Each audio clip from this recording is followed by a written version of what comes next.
लेना, सिलेक्शन लेना न लेना ये मेरे हाथ में नहीं है, दिलवाना मेरे हाथ में नहीं है, करना तुम्हारे हाथ में। सिंपल सी बात, क्लियरिटी रखना है। एक एग्जाम एक बार, इस बार मैं जितनी भी रणनीतियां जारी करूंगा केवल इसी बेस पे करूंगा। एक परीक्षा केवल एक बार, जब उतरना है तो उसको बेहतरीन तरीके से उतरना है, अपना सर्व उत्कृष्ट देना है। रिपीटर्स नहीं बनना है कि सर मैं 5 साल से प्रिपरेशन कर रहा हूं, 3 साल क्यों कर रहे हैं, 3 साल से। एक परीक्षा केवल एक बार, हमें सही चुनाव करना है, सही निर्देशन में आगे बढ़ना है, सही मेंटर के साथ आगे चलना है, रिपीटर्स नहीं बनना है। कोई ये ना कह दे कि तू फेल हो गया था, उसके बाद दूसरी प्रिपरेशन करूंगा, कॉलेज लेक्चर बनूंगा, आरएस बनूंगा। एक एग्जाम को एक बार सीरियसली यदि मैं कर लेता हूं तो याद रखना रिपीटर्स बनने की नौबत नहीं आएगी। इसी थीम के साथ आगे चलना है। नंबर 2, क्लियर होना चाहिए। क्लियर, कोई पूछता है ग्रेड सेकंड कर लूं, ग्रेड फर्स्ट कर लूं, नहीं। मैंने एमए प्रीवियस कर रखा है, एमए फाइनल ईयर में हूं, 100% मुझे स्कूल लेक्चर के साथ जाना चाहिए। मेरा सब्जेक्ट स्ट्रॉन्ग है, मेरा फर्स्ट पेपर में ये पार्ट है, मैं आराम से कर सकता हूं। अपनी योग्यता, अपनी सेल्फ इफिशियंसी को सोचते हुए, देखते हुए क्लियरिटी के साथ आगे बढ़ें। लिख डालें कि मुझे ग्रेड फर्स्ट 2024 में होने वाले एग्जाम के लिए अपने आप को मेंटली और फिजिकली तैयार होना है। तो क्लियरिटी, क्लियर गोल रखना है, याद रखना, इसमें कोई कंफ्यूजन नहीं होना चाहिए, कदापि कंफ्यूजन नहीं रखना है। एक बार लिख लिया सर इसी के साथ चलूंगा, फिर चाहे कुछ भी हो जाए। नंबर 2, क्लियर गोल आपने रखा है तो याद रखना क्लियर प्लान भी होना चाहिए। बिना प्लान के कुछ नहीं होता है, सोच लेने से कुछ नहीं होता है, लिख लेने से कुछ नहीं होता है। उसको एग्जीक्यूट करने के लिए, उसको क्रियान्वित करने के लिए आपको स्ट्रेटेजी बनानी पड़ती है, टुकड़ों में बांटना पड़ता है। समझ रहे हैं ना आप सीढ़ियों पे चढ़ रहे हैं, सभी सीढ़ियों को एक साथ नहीं देख सकते, और जरूरत भी नहीं करनी चाहिए देखने की। आप जिस सीढ़ी पे पैर रख रहे हैं आपकी नजर उस सीढ़ी पे होनी चाहिए। जिस सीढ़ी पे पैर रख रहे हैं उस सीढ़ी को ढंग से देखिए और धीरे धीरे आगे बढ़िए, आप अंतिम सीढ़ी तक पहुंच जाएंगे। यही जिंदगी का रूल है, यही सिलेक्शन का रूल है, यही किसी एग्जाम को क्रैक करने का रूल है। तो क्लियर प्लान, उस प्लान के अंतर्गत आप सोचिए कि मुझे कैसे क्या करना है, कौन सी बेहतरीन किताबें हो सकती हैं, टुकड़ों में डिवाइड कर लीजिए, मुझे कितने समय में ये चीजें करनी है, कितना समय मेरे पास है, मुझे क्या कोचिंग करनी है कि नहीं करनी है, क्या कोचिंग सर फायदेमंद है कि नहीं है। कोचिंग यदि अच्छे टीचर के निर्देशन में है तो फायदेमंद है, खुद कर सकते हो तो खुद के साथ जाना चाहिए। कोचिंग करनी है तो समय गंवाना नहीं चाहिए, लेकिन आप तभी करें जब आप उसमें कमजोर हैं, आपको समझ में नहीं आता उस पार्ट के लिए करें, बाकी ज्यादा चक्कर में नहीं पड़े। मैंने कहा सेल्फ से बड़ा कुछ भी नहीं है, कहीं भी जाने की भटकने की आवश्यकता नहीं है, बस थोड़ा सा पता होना चाहिए कैसे और क्या करना है। बाकी कोचिंग सिलेक्शन दे ये भ्रम है हमारा और कुछ नहीं है, ठीक है। और तीसरी इंपॉर्टेंट चीज है स्ट्रेंथ, अपनी ताकत के साथ। ताकत का मतलब है अपना पूरा झोंकना है। साधारण कॉन्फिडेंस सामान्य आदमी रखता है, मैं कहता हूं मजबूत कॉन्फिडेंस रखो। साधारण कॉन्फिडेंस की बात नहीं कर रहा मैं मजबूत कॉन्फिडेंस की बात कर रहा हूं। उतरना है तो मजबूती के साथ उतरना है। इन 3 चीजों के साथ आप उतरिए। एक एग्जाम एक बार क्रैक करना है, ग्रेड फर्स्ट के लिए सबसे इंपॉर्टेंट चीज है सिलेबस आपके माइंड में रहना चाहिए, ओल्ड क्वेश्चन पेपर का पैटर्न आपके दिमाग में रहना चाहिए। फिर आपको किसी की नहीं सुननी है, सिर्फ अपनी सुननी है। कमिटमेंट अपने साथ एक बार कर लिया, फिर बढ़ना है, हर हाल में बढ़ना है। ये तो एक बेसिक बातें हैं जो आपको याद रखनी। अब अपन बात करते हैं, ग्रेड फर्स्ट में 2 पार्ट आते हैं, एक पार्ट जीके का है, एक पार्ट आपका सब्जेक्ट का है। देखिए कैसे क्या इसके साथ जाएंगे, आपको देखना है। ग्रेड फर्स्ट में हम देखते हैं कि फर्स्ट पेपर में क्या है, जिसको सामान्य जीके बोलते हैं, कुछ भी बोलते हैं आप, ठीक है, लेकिन ये पेपर बहुत इंपॉर्टेंट है। ये इसमें 75 क्वेश्चन, 75 क्वेश्चन आएंगे आपके सामने, 150 नंबर का इंपॉर्टेंट है। नेगेटिव मार्किंग सब में होती है, आरपीएस में पता है। सब्जेक्ट जो आएगा वो 150 क्वेश्चन का आएगा, 300 मार्क्स हैं, और इसमें 40 नंबर की साइकोलॉजी है, ठीक है। साइकोलॉजी मतलब पेडागोजी, आईसीटी, इसमें सब आ गया, ठीक है। पहले 60 नंबर की होती थी, इस बार 20 क्वेश्चन आएंगे, ठीक है, 40 नंबर की। बट बड़ा इंपॉर्टेंट रोल इसलिए है क्योंकि लास्ट 2022 में जो पेपर हुए हैं उनमें पहली बार साइकोलॉजी बहुत अच्छे लेवल की पूछी गई, पेडागोजी और आईसीटी के प्रश्न बहुत उच्च स्तरीय लेवल के पूछे गए, इसलिए मैंने भी इस किताब को बहुत अपडेट किया। अभी जो नई किताब 1 या 2 सितंबर को आ रही है, मेहनत बहुत अलग तरीके से की है उसमें। तो थोड़ा सा आपको इस चीज को ध्यान में रखना है कि पेडागोजी और आईसीटी को अपडेट के अकॉर्डिंग कवर करना है। लेवल आरपीसी का अच्छा आ रहा है। सब्जेक्ट आपका 130 क्वेश्चन है आपके, जिस सब्जेक्ट से आप बिलोंग करते हैं, कमजोर है मजबूत बनाया जा सकता है।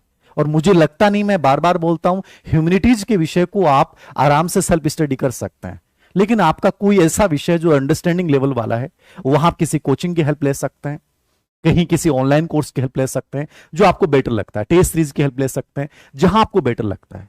लेकिन सब्जेक्ट को तैयार करने का सिंपल तरीका है, उस विषय की कुछ प्रमाणिक किताबें, मैंने अलग अलग विषय के वीडियोस बनाए हैं। मैं दोबारा से एक छोटी सी श्रृंखला में जो इस भर्ती के टॉपर्स हैं उनके साथ 15-15 मिनट के वीडियो सभी विषय के डाल दूंगा, आप उनको फॉलो कर लीजिएगा। प्रमाणिक किताब, ओल्ड क्वेश्चन पेपर लेट और बार बार अभ्यास, चुनिंदा सामग्री के साथ निरंतरता के साथ आगे बढ़ना है, विषय में यदि पारंगत होना है। साइकोलॉजी में नई बुक अपडेट आ जाएगी, आपको मेरी बुक अच्छी लगती है तो लीजिए, बाकी मार्केट में आपको जो बेटर लगती है वो लीजिए, क्योंकि मुझे ऐसा लगता है कि मैंने बहुत बेटर लिखा है, इसलिए मैं तो मेरी सजेस्ट करूंगा और मेरा कॉन्फिडेंस भी है। आपको जो बेटर लगता है, दुनिया जो बोलती है उनकी सुन लीजिए, आप कोई भी लेके आइए, यह आपके ऊपर डिपेंड करता है, समझ रहे हैं आप। बट ग्रेड फेस्ट की साइकोलॉजी डिफरेंट है, अच्छी लेवल की आती है, पेडागोजी आईसीटी डिफरेंट लेवल का आता है। तो ये तो आपका सब्जेक्ट है 300 नंबर का, इसके बिना आप नहीं बन सकते, ये आपकी मेरिट को तय करता है, आपके सिलेक्शन को तय करता है। ये फर्स्ट पेपर के बिना आप यहां नहीं पहुंच सकते, इसलिए एक के बिना दूसरा अधूरा, एक दूसरे के पूरक है। तो सब्जेक्ट को लेकर मैं अलग स्ट्रेटेजी बताऊंगा, साइकोलॉजी को लेकर मैंने बोल दिया है। सब्जेक्ट को लेकर आपको किसी एक अच्छे टीचर के निर्देशन में, जो वास्तव में रियल में सक्सेसफुल इंसान है, जस्ट सफलता प्राप्त की है, उसको आपको फॉलो करना चाहिए, जो बहुत निष्पक्ष तरीके से बोलता है। आराम से उसके साथ जाइए और उनको आगे बढ़िए, सेल्फ स्टडी से बेटर कोई ऑप्शन नहीं होता है, याद रखना। अच्छा कंटेंट, कम कंटेंट, रिपीटेशन बार बार, यही विषय को तैयार करने का तरीका। फर्स्ट पेपर का जो पार्ट है 75 क्वेश्चन है, मैंने कहा सिलेक्शन में बहुत बड़ा रोल है। कैसे रोल है? क्योंकि देखने में आता है कि बहुत सारे बच्चे, जैसे पॉलिटिकल साइंस का रिजल्ट आया, मैं बहुत सारे बच्चों के मेरे पास मैसेज आए, सर फर्स्ट पेपर नहीं हो रहा, क्या करें? ये बड़ी विडंबना की भी बात है। अब इससे डरने की आवश्यकता नहीं है कि सर फर्स्ट पेपर नहीं होता है, सब्जेक्ट में अच्छे नंबर आ जाते हैं, क्या करें? कहीं भी डरने नहीं, यदि स्ट्रेटेजी के साथ चलेंगे, थोड़ा सा सटीकता के साथ आगे बढ़ेंगे, एक कदम के साथ दूसरा कदम बढ़ाते हुए चलेंगे, बहुत बेटर कर पाएंगे। ठीक है, 75 क्वेश्चन आएंगे आपके, 150 नंबर का ये पार्ट है, आराम से किया जा सकता है, थोड़ा सा सटीकता के साथ आगे बढ़ना है, डरने की आवश्यकता नहीं है। आज से, अभी से प्लानिंग के साथ स्टार्ट करें। ठीक है, इसको लेकर अलग से अपन हर सब्जेक्ट वाइज सेशन अलग कर लेंगे। आगे बढ़ते हैं फर्स्ट पेपर में। मैंने पूरे पेपर का एनालिसिस किया है, यूं वीडियो नहीं बनाता हूं। 2022 के संस्कृत शिक्षा विभाग, सामान्य शिक्षा विभाग, फिर फर्स्ट पेपर में क्या क्या चीजें हो सकती हैं, एक एक चीज को एनालिसिस किया है। आपको भी मैं ये कहता हूं, खुद भी कर सकते हैं। मैं तो केवल एक सांकेतिक सहायता, स्केप होल्डिंग दे रहा हूं तुम्हें कि बेटा ऐसे करोगे तो ऐसे हो जाएगा। करना खुद को, ये याद रखना, तुमसे अधिक सामर्थ्य दुनिया में किसी में नहीं। आगे चलिए, सामान्य पेपर में सबसे पहला पार्ट आता है हिस्ट्री का। इंपॉर्टेंट है क्योंकि 30 नंबर है, 15 क्वेश्चन है, बड़ा पार्ट है क्योंकि मेरा भी विषय रहा है, बहुत बारीकियां समझता हूं, हर एक चीज समझता हूं, कहां से क्या। मैंने 5 पेपर्स का एनालिसिस किया, पीटीआई में भी देखा मैंने, संस्कृत शिक्षा विभाग भी देखा, तीनों एबीसी, तीनों ग्रुप्स के भी देखे। ईमानदारी से बात बोलूं तो मैंने एनालिसिस जो किया वो विशेष बात ये थी कि इसमें जितने भी क्वेश्चन पूछे गए ना, वो ओल्ड पूछे गए। ओल्ड मतलब आपको यदि इंडियन हिस्ट्री का थोड़ा सा नॉलेज है, राजस्थान हिस्ट्री में बहुत कॉमन पर्सन पूछे गए हैं, बहुत कॉमन पर्सन पूछे गए, लेकिन जो पर्सन पूछे गए हैं वो कभी ना कभी किसी न किसी एग्जाम में पूछे गए हैं। कोई बहुत नया पर्सन नहीं बनाया गया, याद रखना। अब आप कह दोगे कि सर केवल ओल्ड क्वेश्चन पेपर पढ़ लें, ये 30 नंबर का पार्ट हमारा सुरक्षित है। साइंस मैथ वाले बच्चों के लिए बड़ी चीज हो सकती है, क्या इसके लिए कोई बेहतरीन किताब हो सकती है? मैं किसी प्रॉपर गाइड का नाम लूं तो मेरे कोई कह देगा हमारी किताब का नाम नहीं लिया, हमारी किताब का नाम लिया, बड़ी प्रॉब्लम है। किसी एक का सपोर्ट कर दो, बड़ी दिक्कत हो जाती है, क्योंकि ये एक ऐसा पार्ट है जिसपे हर किसी ने किताब लिखी है, वो बेहतरीन लिखी है। कोई किताब में कमी नहीं है, हर पब्लिकेशन की गाइड इस पे अच्छी है, क्योंकि सब में सेम मैटर है। मैटर में ज्यादा स्टे में तो आप कोई ज्यादा मौलिकता भी नहीं दे सकते कि भाई हाँ अलग से कोई कंटेंट दे दिया, वही कंटेंट है जो कहीं आना है। समझ रहे हैं ना आप, कंटेंट वही है, कोई संक्षिप्त में दे देता है, कोई डिटेल में दे देता है, फर्क इतना ही है। अब पेनोरमा आता है तो उसमें डिटेल्ड आ जाता है, कोई उसको शॉर्ट करके डाल देता है, कहानी बराबर है। तो इसमें कोई बहुत बड़ा कोई इश्यू नहीं है। मैं आपको ये कहूंगा कि इसमें इतना कर सकते हैं, ओल्ड क्वेश्चन पेपर देखने चाहिए।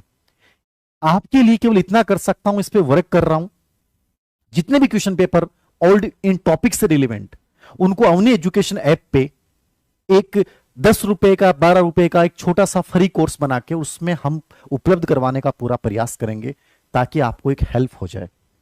किताब पढ़ना चाहते हैं, इंडियन हिस्ट्री वाला पार्ट है, वो आप कोई भी जो तथ्यात्मक बुकलेट है उनसे भी देख सकते हैं, एनसीईआरटी से भी देख सकते हैं। राजस्थान हिस्ट्री का पार्ट आपके पास जो किताब है वहां से पढ़ सकते हो। मैं जब जो बच्चे सिलेक्शन लेते हैं और अच्छे नंबरों से सिलेक्ट होते हैं, मैं उनसे बात करता हूं तो वही कहते हैं कि सर किसी गाइड से ना पढ़ के हमने अलग अलग टॉपिक्स को अलग अलग अच्छी अच्छी किताबों से अपने नोट्स बनाए, उसके बाद पढ़ाए। लगभग बच्चों की मेरे पास यही राय आती है जिनके साथ मैं विश्वास रखता हूं और जो ईमानदारी से अपनी बात बोलते हैं। अब ये आपके ऊपर डिपेंड करता है कि आप उन टॉपिक्स को अपने नोट्स के रूप में तैयार करते हैं या किसी गाइड के साथ जाते हैं। गाइड के साथ जाएंगे तो अभी मार्केट में कोई गाइड नहीं है, क्योंकि अभी लोग इंतजार कर रहे हैं, तो हम अपडेट के साथ कोई गाइड नहीं है। आ जाएगी, मैं बता दूंगा।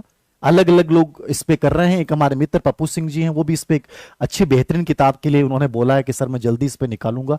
आने के बाद मैं बता पाऊंगा कि रियल में कौन सी किताब किसकी क्या बेटर है, निष्पक्षता के साथ बता दूंगा कि ये किताब बहुत बेहतर है, इसके साथ आपको जाना चाहिए। तब तक आपके पास जो कंटेंट है उसके साथ जाइए।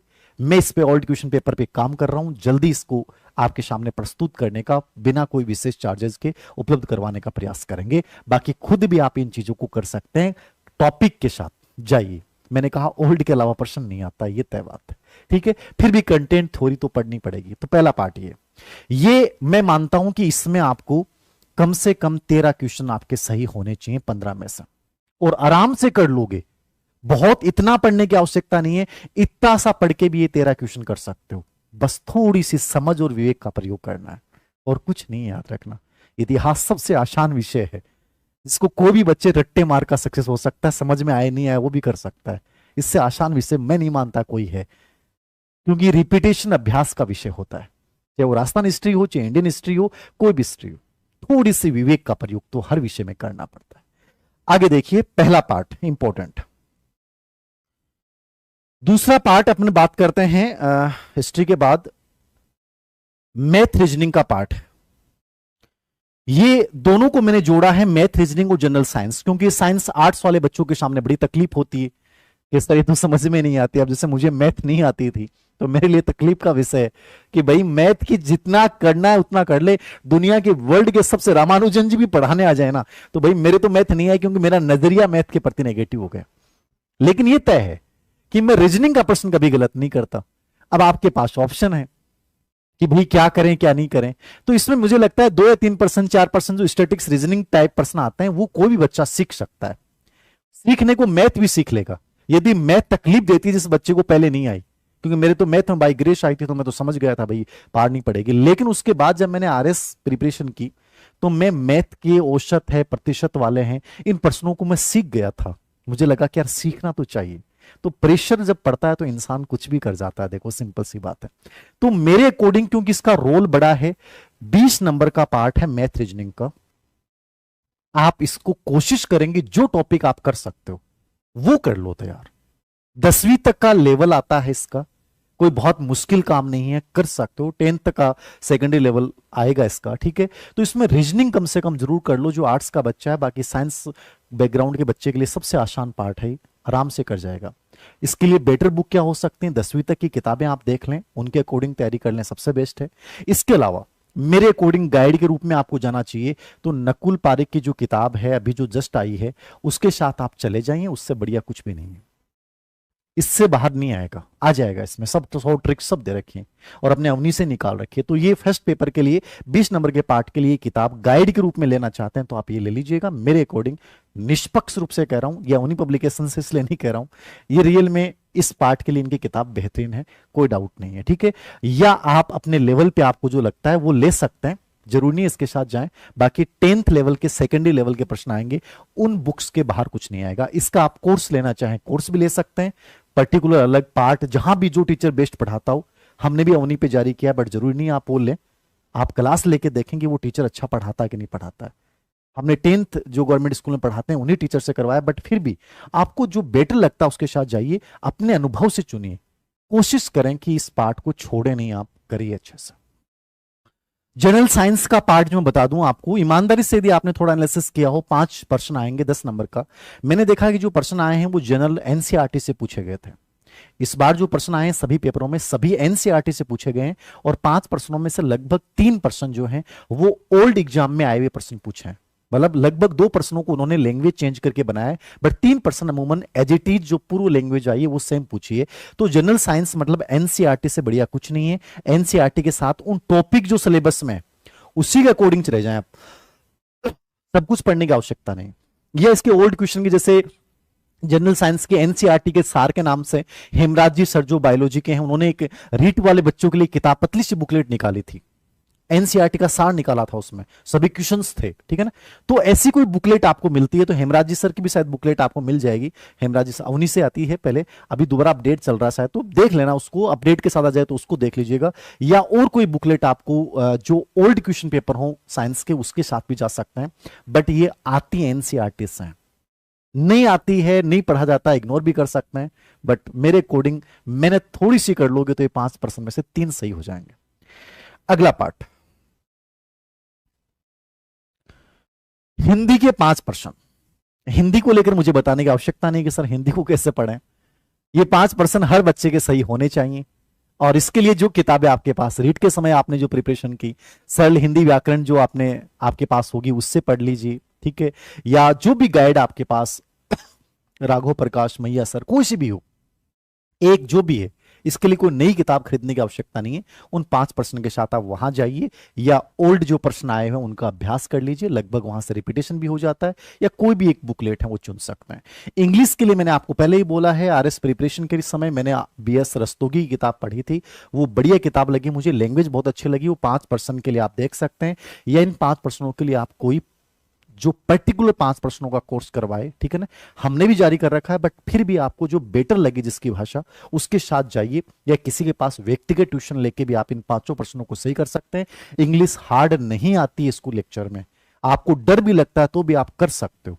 बस ये मत सोच लेना पहले से, जैसे मैंने हमेशा मैथ के बारे में सोच लिया था कि यार मुझे नहीं आएगी, आ सकती हर चीज है, बस तरीके से समझाने वाला कोई इंसान होना चाहिए, समझ गए ना आप, तरीके से समझाने वाला इंसान होना चाहिए, जो कायदे वाला इंसान होगा ना वो आपको एक एक चीज बता देगा, ठीक है। तो ये 10 नंबर का 20 नंबर का पार्ट है, 5-5 क्वेश्चन है, मेरे अकॉर्डिंग आप कर सकते हो, करना चाहो तो इसके साथ आपको जाना चाहिए। बहुत आसान चीजें हैं, थोड़ा सा अभी से माइंडसेट बना के आगे बढ़िए, हेल्प ले सकते हैं। आप ये सोच लें कि मैं अकेला नहीं कर पाओगे, थोड़ी हेल्प हमें चाहिए, किसी पर्टिकुलर पार्ट विशेष में किसी की जगह हेल्प ले सकते हो, टीचर की हो सकती है, आपका साथी हो सकता है, कोई ऑनलाइन जो भी चीजें आपको हेल्प मिलती है वहां से लीजिए, ठीक है। तो बीके रस्तोगी मुझे बेस्ट लगी थी, और राघव प्रकाश या मैया सर की कोई भी किताब आप देख लीजिएगा। समसामयिकी के 10 प्रश्न आते हैं। मैंने चारों पेपरों का एनालिसिस किया तो मैंने देखा कि ज्यादातर जो टॉपिक हैं वो सब इंडियन करंट के हैं, राजस्थान का हल्का सा नाम दे रखा है, लेकिन जब प्रश्न आते हैं ना तो इन 10 प्रश्नों में से लगभग 4 प्रश्न राजस्थान के आते हैं, और 6 प्रश्न जो आते हैं वो भारत के आते हैं। और विशेष बात यह है कि करंट को अभी नहीं देखना है, अभी केवल अखबार वगैरह, जैसे अभी चंद्रयान गया है तो स्पेस ऑर्गेनाइजेशन पे 1 प्रश्न हर करंट में आया है। तो अब चंद्रयान चर्चित है, इससे पहले कोई अभियान है, भविष्य के जो अभियान है उनको तैयार कर लो, 1 प्रश्न तैयार है। पुरस्कार जो भी हैं, चाहे वो बिहारी पुरस्कार है, चाहे वो खेल के अंतर्गत कोई पुरस्कार है, मतलब पुरस्कारों पे लगभग करंट में इंडिया राजस्थान दोनों में से ही 2+ प्रश्न पूछे गए। स्पोर्ट्स पे राजस्थान से रिलेवेंट करके 1 प्रश्न, जो भी स्पोर्ट्स का प्रश्न राजस्थान से रिलेवेंट करके पूछा गया है।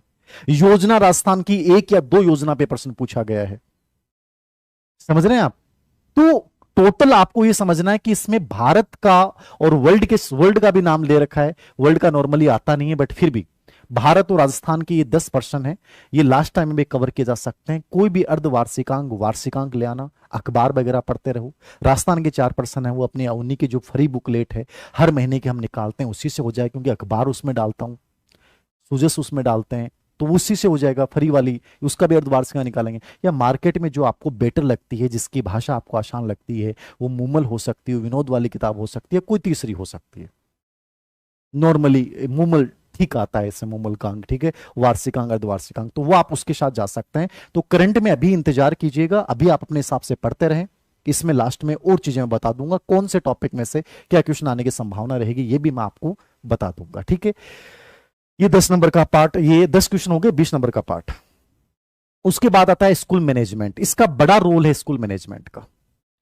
पहले इस पे 15 प्रश्न आते थे, आजकल यद्यपि संस्कृत शिक्षा विभाग का जो पेपर हुआ उसमें 15 पूछे गए हैं, लेकिन नॉर्मल सामान्य शिक्षा विभाग में इसमें 10 ही आए हैं, संस्कृत शिक्षा विभाग में 15 आए, याद रखना, ठीक है। 10 प्रश्न आते हैं, 20 नंबर का पार्ट है। स्कूल मैनेजमेंट का जो प्रश्न पूछने का तरीका है, 3 यूनिट में डिवाइडेशन है। जो पहली यूनिट है उसमें स्कूल प्रबंधन के कार्य, मतलब मैनेजमेंट के कार्य, उस पे 1% जरूर आता है। 1% जो आता है वो नेतृत्व की शैली के ऊपर आता है, ठीक है। और 1% टोटल क्वालिटी एजुकेशन हो सकता है, पर्यवेक्षण हो सकता है, निरीक्षण। पहली यूनिट में से लगभग यहां से 3% पूछे गए हैं, क्योंकि मैंने पढ़ाया था अपने उन्हीं एजुकेशन ऐप पे, और मैंने इसकी टेस्ट सीरीज भी स्टार्ट की, तो मुझे एक एक चीज का बारीकी से पता है। और पेपरों का 3% फर्स्ट यूनिट से, सेकेंड यूनिट में से 4 से 5% आते हैं, ठीक है। और थर्ड यूनिट में से 2% यहां से पूछे जाते हैं, मतलब ये यूनिट ज्यादा इंपॉर्टेंट है। 3 इसमें से, 2 इसमें से। दूसरी लास्ट वाली यूनिट में से तो आरटी 2009 है, आरटी 2009 में से प्रश्न गलत हो ही नहीं सकता। 2% फिक्स है, वो आएंगे, 3 भी आ जाए, बट 2 जरूर आएंगे, ठीक है।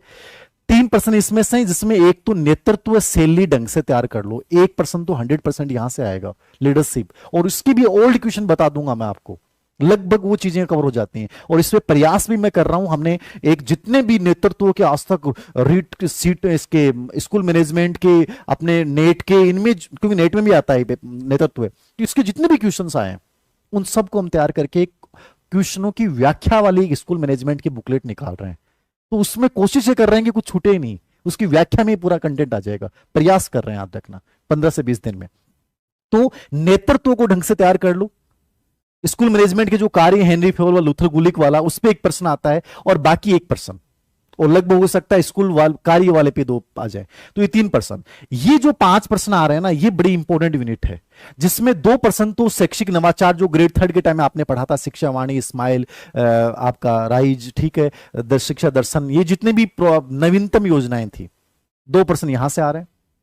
बाकी माध्यमिक शिक्षा बोर्ड पे आ जाएगा, आरएससीआरटी पे आ जाएगा, डाइट पे आ जाएगा, ठीक है, आईएससी पे आ जाएगा। इनमें से कोई 2% पूछ सकता है, या माध्यमिक शिक्षा अभियान, समग्र शिक्षा अभियान, इन पे पूछ लेगा। मतलब तीसरी यूनिट सबसे बड़ी भी है, दूसरी यूनिट सबसे बड़ी भी है, और इसमें सबसे अधिक टॉपिक भी हैं, बट इसमें इनोवेटिव चीजें हैं, नवीन नवाचार वाले हैं। तो इसकी अभी कोई थ्योरी वाली किताब आपको खरीदने की आवश्यकता नहीं है, क्योंकि इसमें अपडेट आता है, इसलिए अभी कोई किताब नहीं खरीदनी चाहिए।